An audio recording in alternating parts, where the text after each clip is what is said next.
Well, it's Sunday and it's the last day of my Newstart challenge, and I've got to say that I don't think that I can do it. Certainly not without foregoing some of the basics of life or going further into debt. I'll finish today at minus $25, and that's not even taking into account what we would have spent on bills, on power, on gas, on internet, telephone.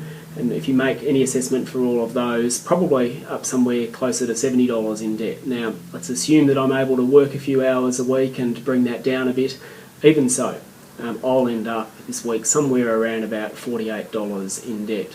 One of the things that's crystal clear from this is that I do not see how people can live on Newstart without foregoing some of the basics of life or going further into debt. The first job of any government should be to look after its country's people and the environment, and I think on this evidence our government is failing.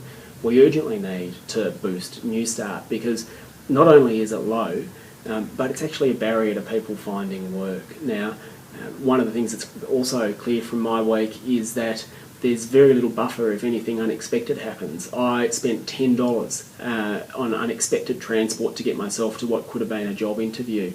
But what if the car had broken down, if you've got a car? What if you had to have some medical expenses and go to the chemist or go to the doctor? What if someone you know got sick? What if you had to buy some clothes for a job interview? There's just no money left over to improve yourself, let alone to meet all the basics of life. So, look, at the end of this week I get to go back to my well-paid job, and there are thousands and thousands of people in my electorate and tens of thousands right around the country who are having to live this month in, month out. And if there's one thing I can say, it's I am full of admiration for those of you who are doing this regularly, because frankly, I don't know how you do it without compromising on some of the basics. This week has given me the smallest of tastes of what it's like for people who are doing it extraordinarily tough. And I'm going back to Parliament now to redouble my efforts to make sure that we lift Newstart, youth allowance and ab study by $50 a week. That even won't be enough to give people the standard of life that they deserve, but it's an affordable start.